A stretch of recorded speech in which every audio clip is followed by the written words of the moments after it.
that I am committed to stop drugs before I go out. Which means to say, Father, Monsignor, Bishop, which means to say, marami pang patayan to. Kasi lumalaban talaga yan. Kasaysayan, politikong may kababalaghan ating tuklasin dito sa Historiador.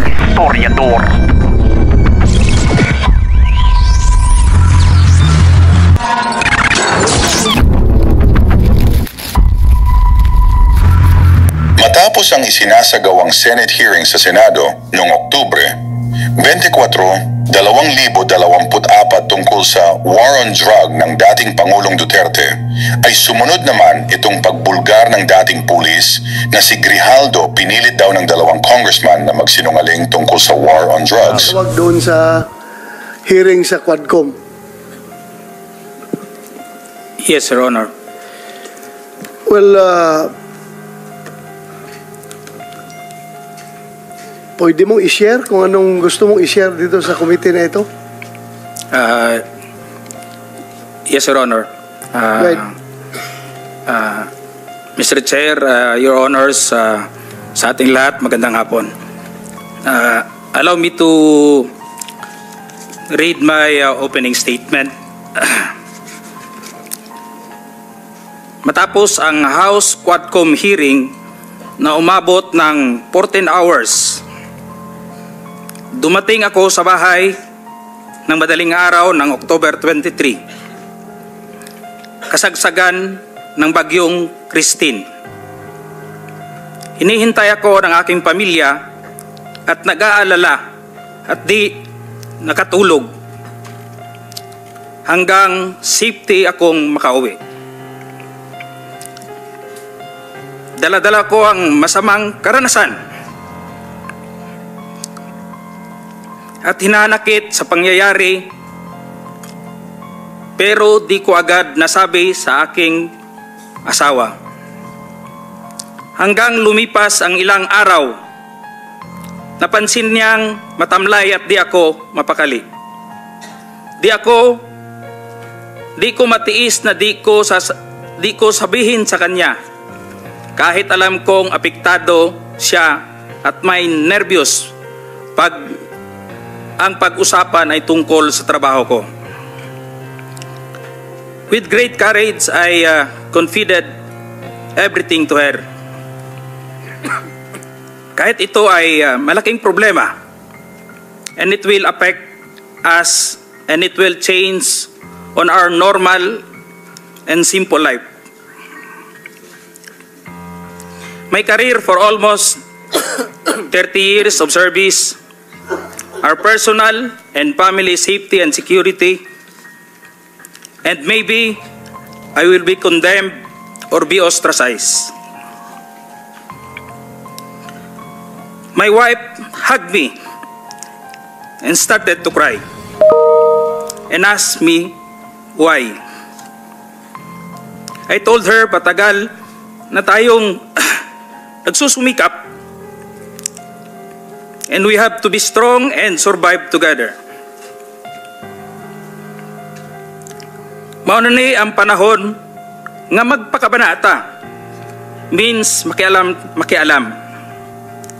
Lisod maging witness rata o maging innocent bystander. Maangol gyapon ta o maging casualty tayo. Gipasabot na ko sa iya ha. I have to explain to her, kailangan naay mo barog sa kamatuoran. There must be someone to rise up to the occasion. I told her that I have the moral obligation and a call of duty to uphold as police officer. In the eyes of God and in the soul of man, I have to say this, even God was betrayed 3 times. But this time, I have to say this, I don't want to betray our beloved country, our fellow Filipinos, and to God Almighty. I don't want to discredit the men and women of the Philippine National Police, the institution where I belong.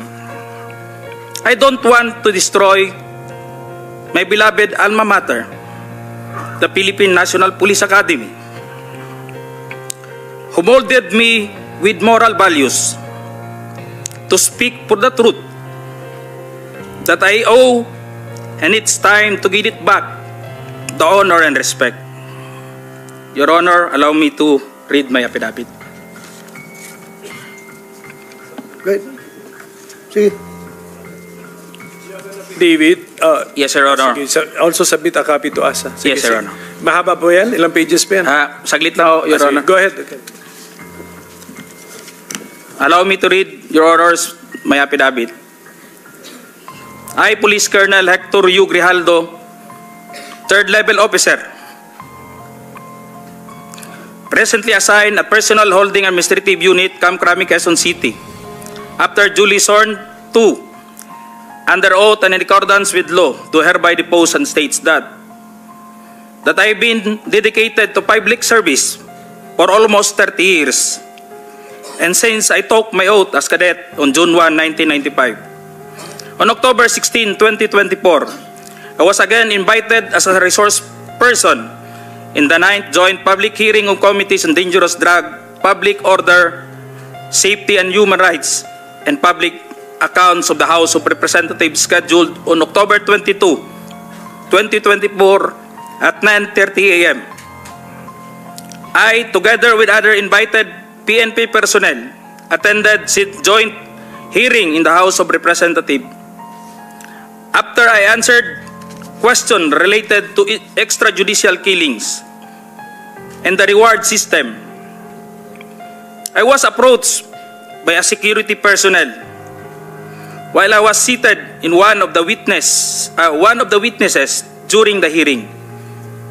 The said person told me that I was summoned by Congressman Dan Fernandez.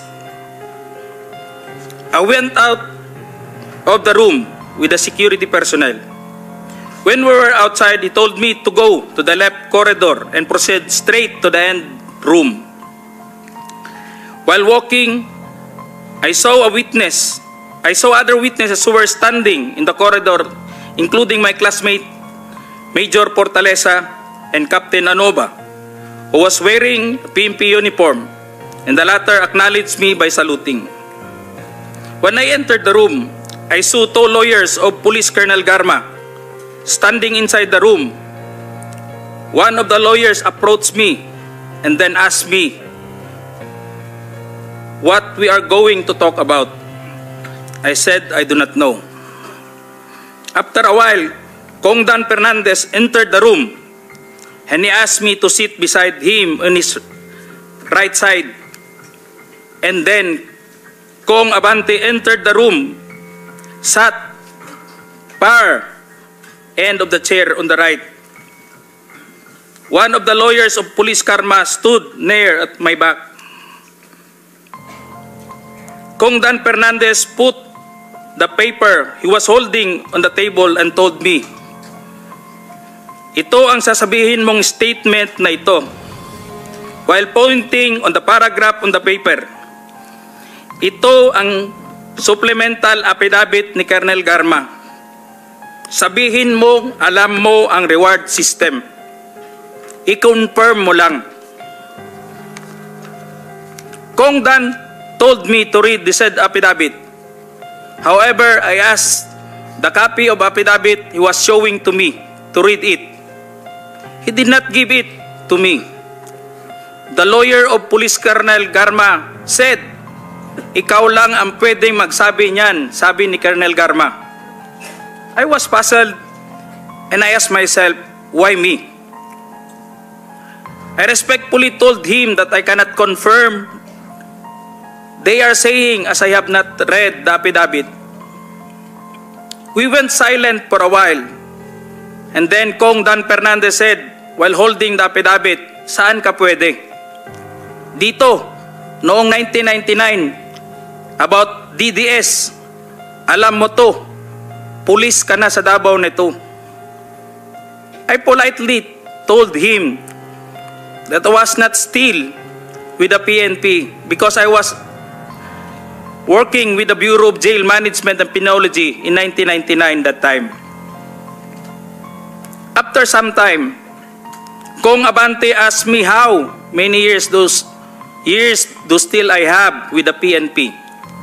I answered, I still have 4 years before my retirement. Then he made a remark, pwede ka pang maging general. I humbly responded to him, masaya na ako sa ranggo ko, sir. Pagkatapos nito, sir, uuwi na lang ako. At magtatanim na lang ako ng kamote sa amin. The cordial conversation between us continued. And I felt that they wanted me to convince me to do what they wanted me to do. Then Kong Abante asked me where I serve as a chief of police. To which I answered, Mandaluyong City Police Station, sir. Kong Abante then persuaded me by saying, ikaw naman, Colonel, ganito na lang. Alangan namang walang insidente o pangyayari sa panahon na yon. I answered, and I served as a COP in Mandaluyong during the COVID-19 pandemic, and there were less crime committed. And we did not receive any reward from anyone. I added that we only received funds, additional MOA or support fund from the Peace and Order Fund of the LGU. I then respectfully told Kong Dan Fernandez that anybody can debunk my statement if I confirm the testimony of Colonel Garma about the DDS in 1999, since I was not a member of PNP at the time. And I have no personal knowledge as to the reward system. Additionally, I said, the work of the policeman are noble and requires great sacrifice, even without the reward or award. It is our moral obligation and a call of duty to serve our country and people. Then Kong Dan asked me, si Colonel Garma, anong masabi mo sa kanya sa Barayuga? I politely told him I cannot comment on the case. When I respectfully answered him, Sir, mahirap yan.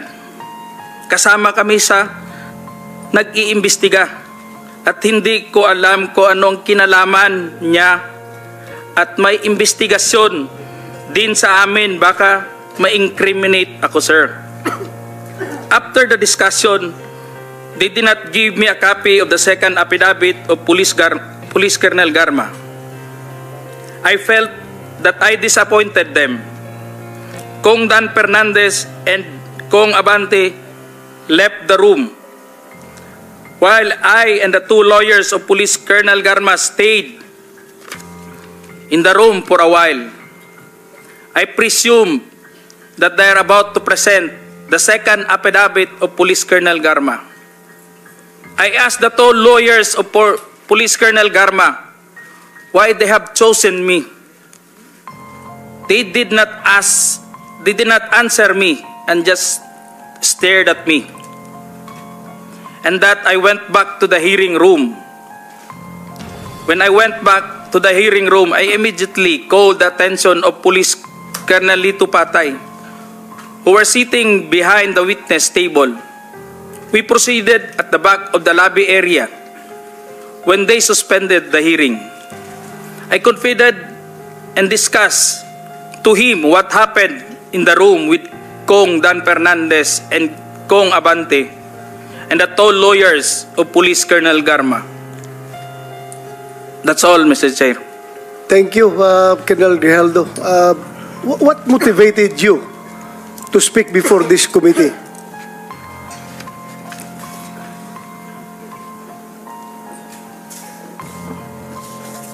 The time, Your Honor, I was insulted. And it is very offensive. And I think it is inappropriate for anyone to act like that. Meaning, you feel that you are being coached to make that statement? Yes, Your Honor. I feel I be corrupted to make that statement, Your Honor. Bakit? Just because that time, habang nag-uusap-usap, habang nagkakaroon ng deliberation doon sa hearing, Your Honor, hindi ko alam kung may present nila si Colonel Garman at that time, Your Honor, na mag-ano nung second supplemental, ay yung supplemental affidavit niya. So do you feel harassed? Did you feel harassed? It's an harassment and very offensive, Your Honor, and uncalled for anybody. That time, I was wearing my uniform You're wearing your as uniform police officer. and you are being told to lie. Parang Am I correct? gusto nilang magsisinungaling po ako, Your Honor. So, Colonel Grijaldo, I would like to thank you for your courage. I'm sure maraming police ngayon nanonood. And if you have observed, mabuti na nagsalita ka. Dahil if you have observed, the way they are treating policemen in the Quadcom, it's very hard. I feel them. I feel them. Because naging police din ako. Kapag sasabihan ka lang, answer yes or no. You can only answer yes or no. You're not allowed to explain yourself. So, para bang you are being deprived. You are being deprived of your right to explain yourself. Kaya lalong-lalo na kapag ikaw itinuturuan na itong sasabihin mo, itong paragraph sasabihin mo, o dito, pwede ka ba dito? So, that's very inappropriate and it's very irregular for a lawmaker making an investigation in aid of legislation to make that kind of approach to a resource person na parang pinipilit na itong sabihin mo, iko-coach ka, ito, pwede ka ba dito? Parang lumalabas na meron talaga silang preconceived na goal na kung anong dapat lang mahit dito, kaya ginaguide yung magiging statement mo. Am I correct? Yes, Your Honor. So ngayon, Mr. Chairman, kung nakikinig yun ang Philippine National Police, lalong-lalo na yung liderato ng Philippine National Police, I don't know what's his reaction with the statement of Grijaldo, because Colonel Grijaldo is just, I congratulate him for being so courageous enough to speak up for the truth in behalf of all the policemen na parang winawalang hiya sa mga tao na dapat hindi magwalang hiya sa inyo. Kung nakikinig yun ang Chief PNP,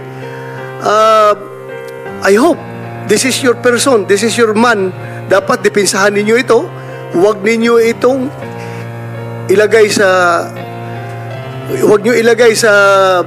litsunan. Huwag nyo ilitsun itong tao na ito because he's standing for the PNP. Na dapat hindi ganun ang treatment ng mga resource person pagdating sa investigation. Kasi parang ang baba ng tingin sa inyo ng nag-iimbestiga sa inyo. Yun lang ang nakikita ko, masyadong mababa. That's all, Mr. Chairman. Thank you, Congratulations. And we'd like to thank you for standing up. Your time has also expired. But sige, the long and short of it, yung may maikling kwento, kasi hindi ko naman napanood buong Quadcom. Kayo ba ay tumistigo sa Quadcom din, finally? Nagsalita rin kayo ron? Yes, sir. We were already at the... Nag-affidavit ka doon? Nagsabit ka Wala po kaming in-affidavit. We're just... so, ilang tanong lang ang sinagot mo doon? Ilang tanong? Tungkol saan? Anong topic? The last time that I was asked by Congressman Paduano, it's all about the operation sa Oron, Your Honor. Oron? Sa Oron. One particular operation? Yeah. It's the first appearance mo. Second appearance mo? Anong Your topic? Honor, the first appearance on September 27, it's all about my about EGK that time, Your Honor. Sige, basta wala kang affidavit, so No, makikita Your na Honor. natin. Okay, so my colleagues, no, the President is getting tired. So kung meron tayong questions for the address to the former President, tanungin na lang natin. Sir, okay ka lang, sir? Sir, I'm good until 4 o'clock. Yeah, I know. 5 na, sir. 5 na. Totoo, sir. 4 a.m. 4 a.m. He's referring to 4 Hindi ako a.m. nagpapatawa. Yes, I know that, Mr. President. Mr. Chairman, Okay, so- just to clarify, and then I hope I didn't miss anything.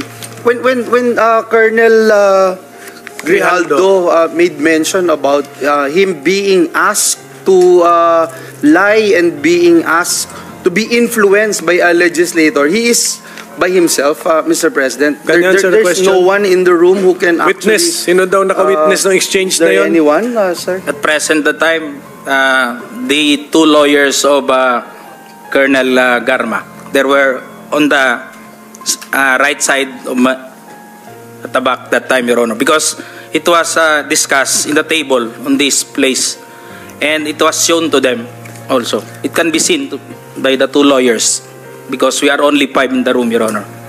And seen and heard Yes, Your Honor. the words that you uttered a while ago. Just because one of the lawyer reacted when I refused to confirm the statement, because the holdings of this paper, Your Honor, like this, it was on the second page, and I've seen some notes or names, and my name was indicated in that statement. So when I rejected, or I don't want to say rejected, parang nag-explain na ako na hindi ko kayang i-confirm yung statement na yun. And what was the Sabi niya, reaction again? The reaction of the lawyer said, hindi na rin sila umimik, Your Honor. Kasi yun lang naman gusto nila na mag-collaborate do sa statement na pinabit ni Colonel Garma. Kung gusto niyo ang mga ganitong videos, mag-like and subscribe at i-click ang notification bell dahil nag-upload ako ng mga videos kada linggo dito sa Historiador.